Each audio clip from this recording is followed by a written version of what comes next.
Hello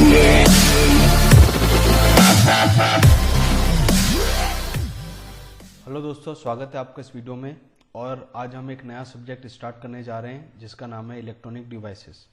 अब हम सभी जानते हैं कि जितने भी प्रकार के इलेक्ट्रॉनिक डिवाइसेस बनते हैं वो जिस मटेरियल से बने हुए होते हैं वो होता है सेमीकंडक्टर। ओके, तो सबसे पहले हम एक मटेरियल की ब्रॉड क्लासिफिकेशन को देखते हैं। सो ब्रॉडली हम देखें तो मटेरियल के 3 टाइप होते हैं। पहला होता है कंडक्टर, दूसरा होता है इंसुलेटर और तीसरा होता है सेमीकंडक्टर। ओके, अब कंडक्टर वो सारे मटेरियल होते हैं जो कि इलेक्ट्रॉन के फ्लो को परमिट करते हैं। इंसुलेटर वो सारे मटेरियल जो इलेक्ट्रॉन को फ्लो को परमिट नहीं करते हैं। और सेमीकंडक्टर ऐसे मटेरियल होते हैं जिनकी कंडक्टिविटी कंडक्टर और इंसुलेटर के बीच में होती है। अब कंडक्टर इलेक्ट्रॉन के फ्लो को परमिट इसलिए करते हैं क्योंकि वहां पर जो फ्री इलेक्ट्रॉन है उनकी संख्या बहुत ज़्यादा होती है।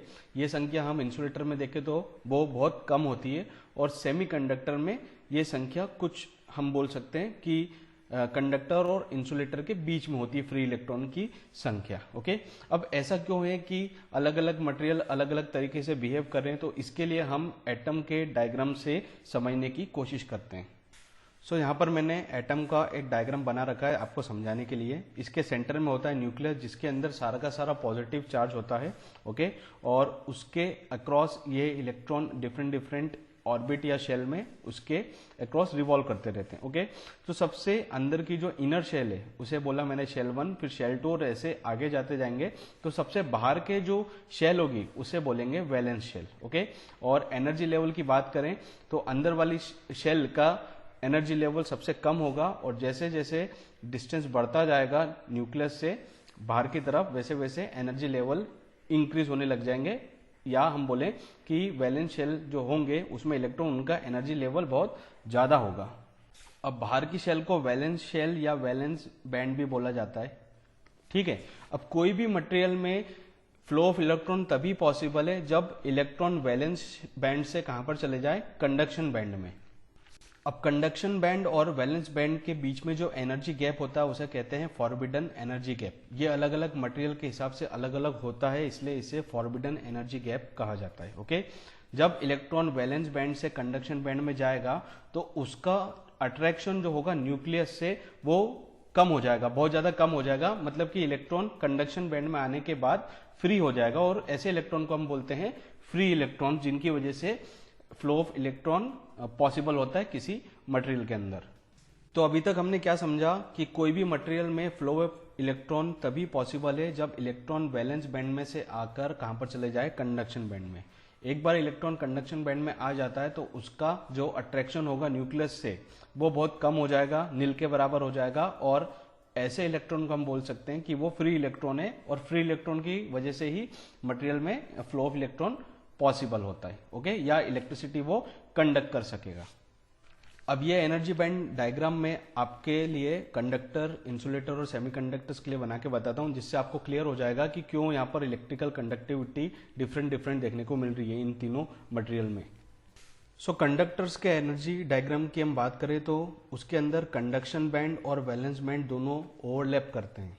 इसका मतलब ये है कि जो फॉरबिडन गैप है वो नील के बराबर होगा किसमें, कंडक्टर में। ओके, सो यहाँ पर मैंने एनर्जी जो रिक्वायर्ड होगी वो बताइए 0 के बराबर। ओके, अब यहाँ पर हम इंसुलेटर में देखें तो यहाँ पर कंडक्शन बैंड और वैलेंस बैंड इसके बीच में जो एनर्जी का जो गैप है वो बहुत ज्यादा है, जो कि है नियरली 7 इलेक्ट्रॉन वोल्ट्स के बराबर। ओके, अब इलेक्ट्रॉन के पास इतनी एनर्जी नहीं होती कि वो 7 इलेक्ट्रॉन वोल्ट की एनर्जी जुटा सके और वैलेंस बैंड से कहां पर चले जाए, कंडक्शन बैंड में, in case of insulator.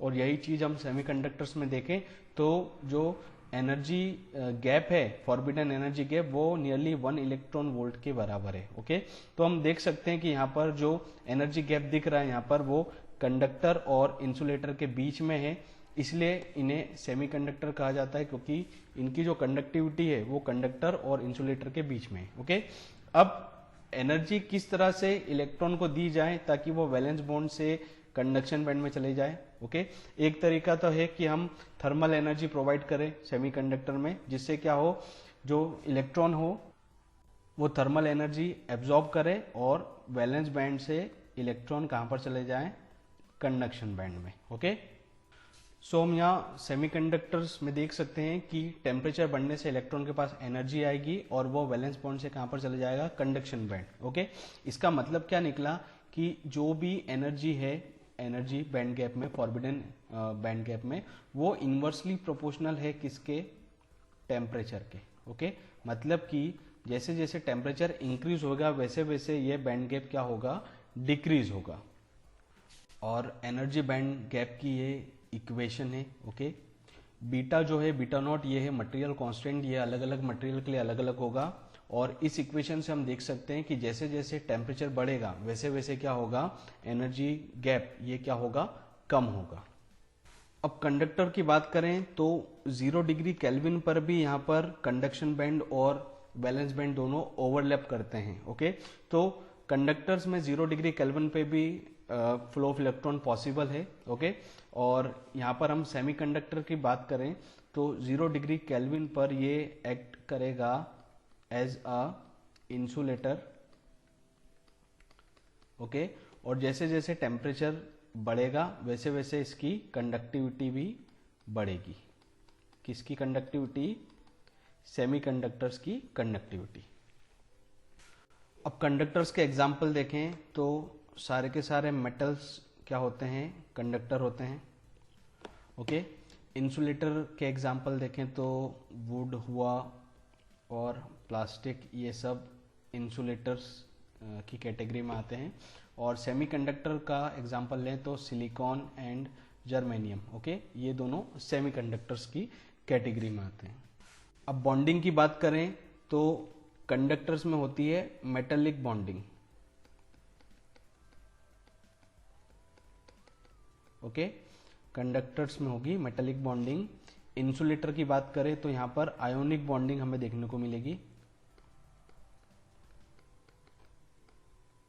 Okay, और सेमीकंडक्टर्स की बात करें तो यहां पर हमें कोवेलेंट बॉन्डिंग देखने को मिलेगी।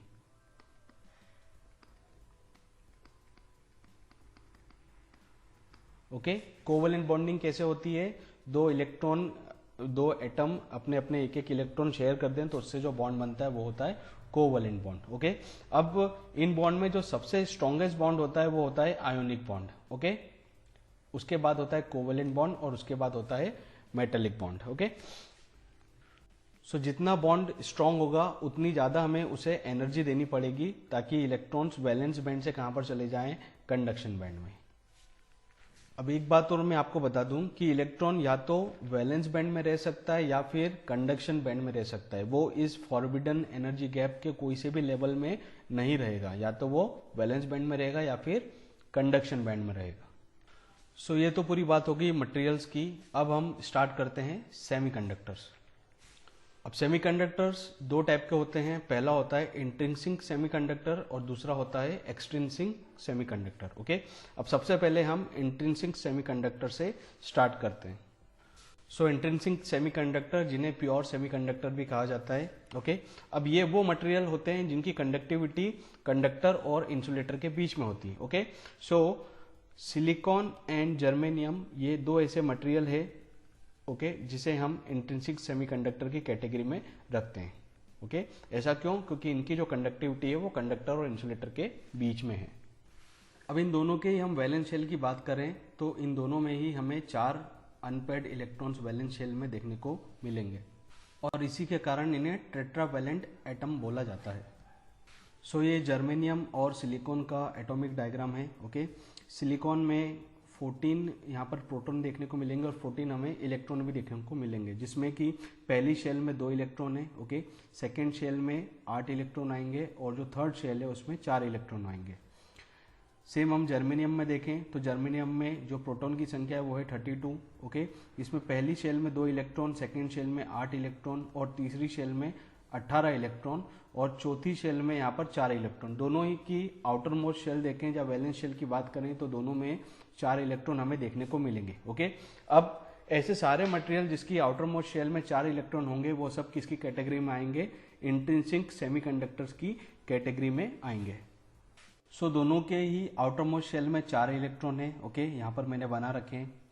अब सारे एटम ऐसा चाहते हैं कि उनका जो आउटरमोस्ट शेल का जो ऑर्बिट है उसका ऑक्टेट कंप्लीट रहे। ओके, मतलब यहाँ पर हम चारों शेल में देखें, चारों ऑर्बिटल में देखें तो यहाँ पर एक एक इलेक्ट्रॉन हमें देखने को मिल रहा है और मैक्सिमम एक ऑर्बिटल में 2 इलेक्ट्रॉन हो सकते हैं। ओके, तो ये एक्स्ट्रा जो इलेक्ट्रॉन यहाँ पर आएगा वो दूसरे एटम से शेयरिंग करके लेंगे। ओके, इस शेयरिंग को बोलते हैं कोवेलेंट बॉन्डिंग। अब हम इनका क्रिस्टलाइन स्ट्रक्चर देखते हैं।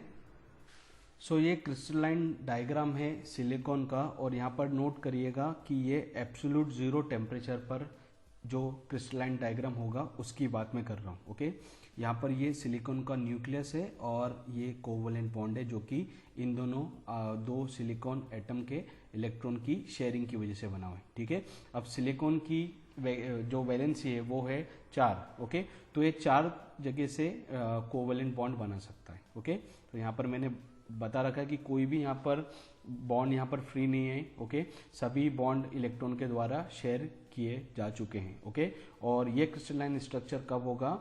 Eight absolute 0 temperature. ओके, अब जैसे जैसे हम टेम्परेचर इंक्रीज करेंगे वैसे वैसे क्या होगा, कुछ कोवेलेंट बॉन्ड क्या हो जाएंगे, ब्रेक हो जाएंगे। ओके, तो जब टेम्परेचर इंक्रीज होगा तब इनका क्रिस्टलाइन स्ट्रक्चर कैसा होगा वो अब मैं आपके सामने बनाने जा रहा हूँ।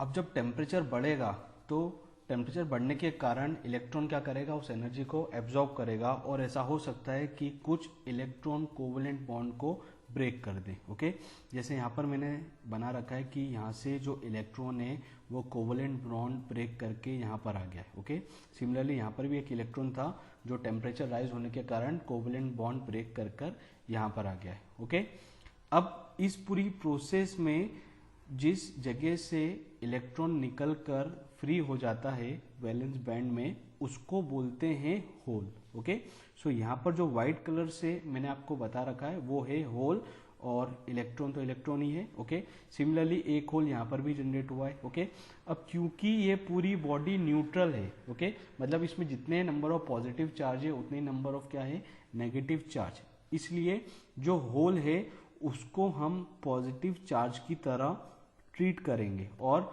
उसका जो पॉजिटिव चार्ज होगा होल का वो इलेक्ट्रॉन के चार्ज के बराबर होगा पर पॉजिटिव वे में, जो कि होता है 1.6 इंटू 10⁻⁻19 कूलम। और इस कोवेलेंट बॉन्ड को ब्रेक करने के लिए जो एनर्जी चाहिए वो सिलिकॉन में होगी 1.1 इलेक्ट्रॉन वोल्ट और जर्मेनियम की बात करें तो वो होगी 0.72 इलेक्ट्रॉन वोल्ट। और जो electron hole pair thermal energy की द्वारा जनरेट हुए हैं उन्हें कहते हैं थर्मल जनरेशन। सो जब हम थर्मल एनर्जी देते हैं तो इलेक्ट्रॉन वैलेंस बैंड से कहाँ पर चले जाता है, कंडक्शन बैंड। इलेक्ट्रॉन किस में चले जाएगा, कंडक्शन बैंड में, और वैलेंस बैंड में क्या बन जाएगा, एक होल बन जाएगा। अब होल कुछ नहीं, एक वैकेंसी होती है जहां पर इलेक्ट्रॉन आ सकता है। अब क्योंकि यहाँ पर इलेक्ट्रॉन भी है और होल भी है, और जैसा मैंने आपको बताया कि होल के ऊपर हम क्या मानते हैं, एक पॉजिटिव चार्ज मानते हैं जो कि इक्वल इन मैग्नीट्यूड होता है, जो कि चार्ज इलेक्ट्रॉन पर होता है। ओके, सो इंट्रिंसिक सेमीकंडक्टर की बात करें तो यहाँ पर दो टाइप के करंट हमें देखने को मिलेंगे। एक तो होगा हमारा कन्वेक्शनल इलेक्ट्रॉन करंट और दूसरा हमें देखने को मिलेगा होल करंट। अब इलेक्ट्रॉन करंट तो हमें समझ में आता है कि जो ये फ्री इलेक्ट्रॉन है इनके मूवमेंट से जो करंट प्रोड्यूस हो रहा है उसे कहते हैं इलेक्ट्रॉन करंट। अब थोड़ा सा हम होल करंट को समझ लें। ओके, तो अब ये डायग्राम हमने समझ चुके तो मैं इसे रब कर रहा हूँ। अब होल करंट को समझने के लिए हम मान लेते हैं कि जो सिलिकॉन का जो क्रिस्टल है उसको हमने बैटरी से कनेक्ट कर दिया है। ओके, ये वाली साइड है नेगेटिव साइड ऑफ बैटरी और ये positive side of battery. Okay, तो ये अब मान लीजिए कि हमने इसके कनेक्ट कर दिया है। ठीक है, और ये किस टेम्परेचर पे बात कर रहे हैं हम, रूम टेम्परेचर पे बात कर रहे हैं।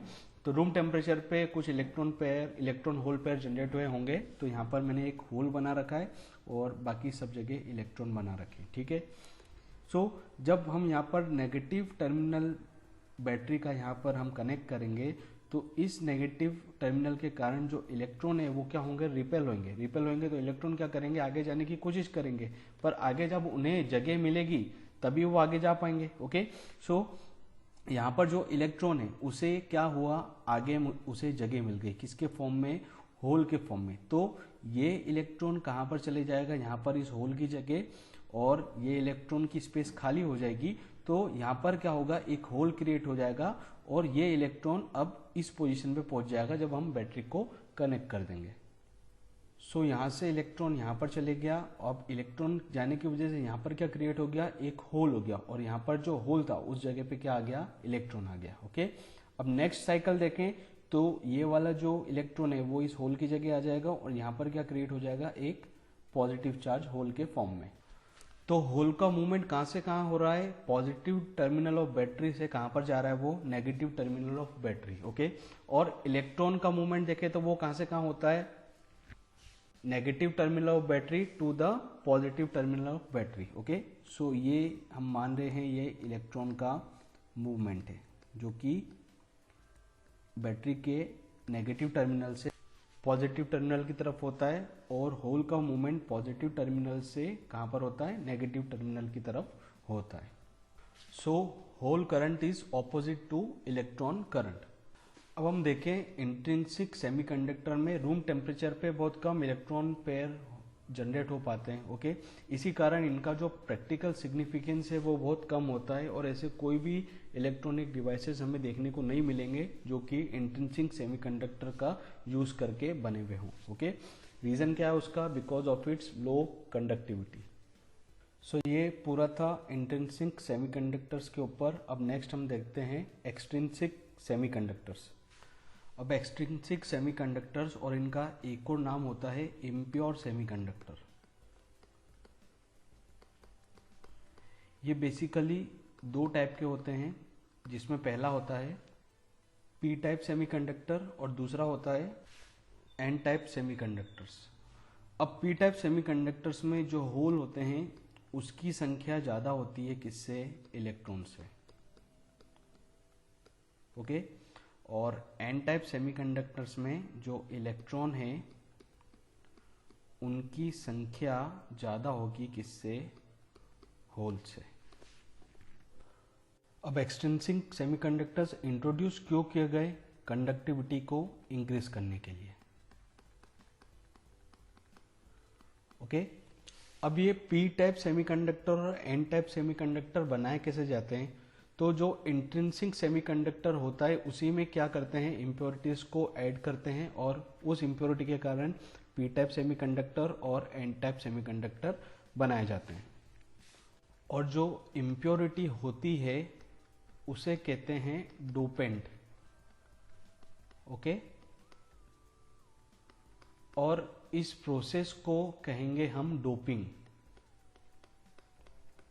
जिस प्रोसेस से इंट्रिंसिक सेमीकंडक्टर्स में इम्प्योरिटी ऐड की जाती है उस पूरी प्रोसेस को किया जाता है डोपिंग। ओके, अब जैसे पी टाइप सेमीकंडक्टर की बात करें तो इसमें होल की कॉन्सेंट्रेशन ज़्यादा है, मतलब कि जो इंट्रिंसिक सेमीकंडक्टर है उसमें अगर एक्सेप्टर इम्प्योरिटी ऐड की जाए तो जो सेमीकंडक्टर बनेगा वो बनेगा P type semiconductor. Acceptor impurity मतलब जो इलेक्ट्रॉन को ले सके। ओके, और एन टाइप सेमीकंडक्टर में क्या करते हैं हम, इंट्रिंसिक सेमीकंडक्टर में डोनर इम्प्योरिटी ऐड करते हैं, उससे क्या बनता है, एन टाइप सेमीकंडक्टर। ओके, अब एक्सेप्टर इम्प्योरिटी मैं आपको बता दूं सबसे पहले, पीरियोडिक टेबल में जो ग्रुप 14 के जो एलिमेंट्स है वो सारे सेमीकंडक्टर्स इंट्रिंसिक सेमीकंडक्टर्स होते हैं। ओके, और उसके पहले वाले ग्रुप जो कि 13th वाला जो ग्रुप है उसमें जो एलिमेंट है वो एज अ एक्सेप्टर इम्प्योरिटी की तरह वर्क करते हैं। ओके, और 15th ग्रुप के जो एलिमेंट है वो एज अ डोनर इम्प्योरिटी की तरह वर्क करते हैं। ओके, जैसे हम यहाँ पर 14 ग्रुप की बात करें तो इसमें 4 वैलेंस इलेक्ट्रॉन हमें देखने को मिलेंगे। इसके पीछे गैलियम में देखें तो यहाँ पर 3 वैलेंस इलेक्ट्रॉन हमें देखने को मिलेंगे, और आर्सेनिक में यहाँ पर 5 वैलेंस इलेक्ट्रॉन हमें देखने को मिलेंगे। ओके, तो ये हो गई पेंटावैलेंट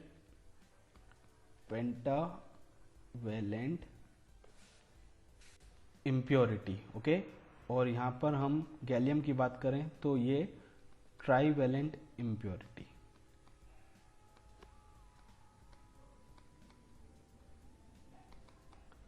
ओके। सो एक्सेप्टर में हमें क्या चाहिए, ट्राईवेलेंट इम्प्योरिटी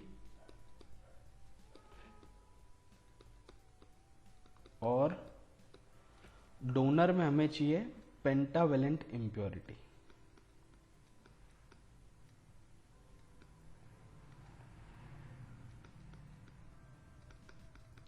ओके।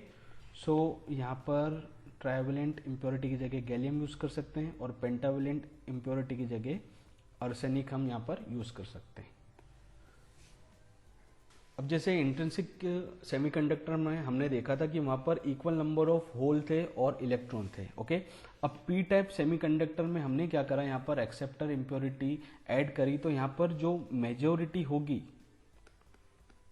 वो हो जाएगी होल की और जो माइनॉरिटी है वो हो जाएगी इलेक्ट्रॉन की पी टाइप सेमीकंडक्टर में। और एन टाइप सेमीकंडक्टर की बात करें तो यहाँ पर मेजॉरिटी जो है वो हो जाएगी इलेक्ट्रॉन की और माइनॉरिटी जो है वो हो जाएगी होल की। ओके। हमने किसी की भी जो इंट्रिंसिक सेमीकंडक्टर था उसमें कोई भी हमने बदलाव नहीं करा, बस हमने क्या करा कि उसमें एक्सेप्टर इम्प्योरिटी डाल दी पी टाइप बनाने के लिए और डोनर इम्प्योरिटी डाल दी एन टाइप बनाने के लिए। ओके। तो उनमें होल्स भी होंगे और इलेक्ट्रॉन्स भी होंगे। ओके। पर डिपेंड इस पे करता है कि वो किस टाइप का सेमीकंडक्टर है। अगर वो पी टाइप का सेमीकंडक्टर है तो होल वहां पर ज्यादा मात्रा में होंगे, इलेक्ट्रॉन कम होंगे, और एन टाइप का सेमीकंडक्टर है तो इलेक्ट्रॉन ज्यादा मात्रा में होंगे और होल वहां पर कम होंगे। अब हम इन दोनों ही टाइप के सेमीकंडक्टर का क्रिस्टल डायग्राम देखते हैं। सो ये क्रिस्टलाइन डायग्राम है पी टाइप सेमीकंडक्टर और एन टाइप सेमीकंडक्टर स्ट्रक्चर्स का। यहाँ पर पी टाइप सेमीकंडक्टर में देखें तो यहाँ पर हमने गैलियम एज अ इम्प्योरिटी यहाँ पर ऐड करी है और जिसकी मदद से यहाँ पर एक होल क्रिएटेड होता हुआ हमें दिख रहा है। ठीक है।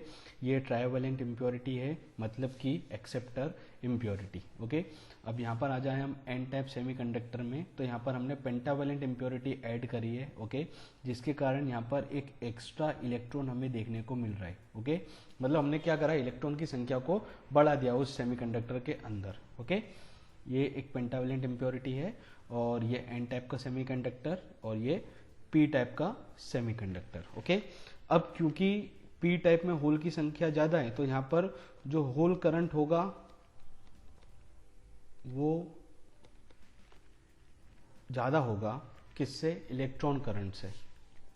और एन टाइप सेमीकंडक्टर में इलेक्ट्रॉन करंट ज्यादा होगा किससे, होल करंट से। ओके। और मैं आपको मेजोरिटी और माइनॉरिटी तो बता चुका हूं पहले। पी टाइप में मेजोरिटी क्या होंगे, होल, और माइनॉरिटी क्या होंगे, इलेक्ट्रॉन। एन टाइप में मेजोरिटी इलेक्ट्रॉन्स होंगे और माइनॉरिटी क्या होंगे, होल होंगे। अब कंडक्शन ऑफ इलेक्ट्रिक करंट देखते हैं पी टाइप और एन टाइप सेमीकंडक्टर्स में। अब जैसा कि हमने इंट्रिंसिक सेमीकंडक्टर्स में देखा था कि होल का मूवमेंट पॉजिटिव टर्मिनल के जो बैटरी से कहाँ पर जाता था, नेगेटिव टर्मिनल की तरफ। ओके। सो ये होल का जो मूवमेंट हो रहा है वो मैंने आपको बताया, और इस मूवमेंट के कारण जो करंट फ्लो हो रहा है उसे बोलते हैं होल करंट। ओके। और ऐसा हम एन टाइप सेमीकंडक्टर्स में देखें तो इलेक्ट्रॉन्स जो है वो टुवर्ड्स द पॉजिटिव टर्मिनल जाएंगे बैटरी के। ओके। और जो कन्वेंशनल डायरेक्शन ऑफ करंट होता है वो अपोजिट होता है direction of flow of electron, और सेम होता है direction of flow of holes के। ओके। सो और यहाँ पर हम देख सकते हैं कि पी टाइप सेमीकंडक्टर में यहाँ पर हमने कुछ इलेक्ट्रॉन्स भी बताए पर होल ज्यादा संख्या में बताए हैं, तो ज्यादा हमें बता रहे हैं कि इसमें होल करंट डोमिनेट करेगा। एन टाइप सेमीकंडक्टर्स में इलेक्ट्रॉन के साथ में हमने कुछ होल बनाए हैं तो होल की संख्या कम है, तो यहाँ पर इलेक्ट्रॉन करंट क्या करेगा, डोमिनेट करेगा। ओके। सो ये पूरा वीडियो था पूरा भी बेसिक सेमीकंडक्टर्स के बारे में, जिसमें हमने इंट्रिंसिक सेमीकंडक्टर्स पढ़े, फिर एक्सट्रिंसिक सेमीकंडक्टर्स पढ़े, उसमें पी टाइप एन टाइप के सेमीकंडक्टर्स हमने अच्छे से डिस्कस करे। ओके। नेक्स्ट वीडियो में मैं आपको पी एन डायोड बताऊंगा। ओके। पी एन डायोड से हम स्टार्ट करेंगे नेक्स्ट वीडियो में, तो नेक्स्ट वीडियो देखना ना भूले। आज इस वीडियो में इतना ही, and I hope that this video will be helpful for you all. और आपको वीडियो पसंद आए तो आप उसे लाइक कीजिए, शेयर कीजिए और चैनल पर नए हैं तो सब्सक्राइब करना ना भूलें। नोटिफिकेशन बेल को प्रेस करें ताकि जैसे ही नया वीडियो अपलोड हो आपको तुरंत उसकी इन्फॉर्मेशन मिल जाए। Thank you so much. Thank you for watching.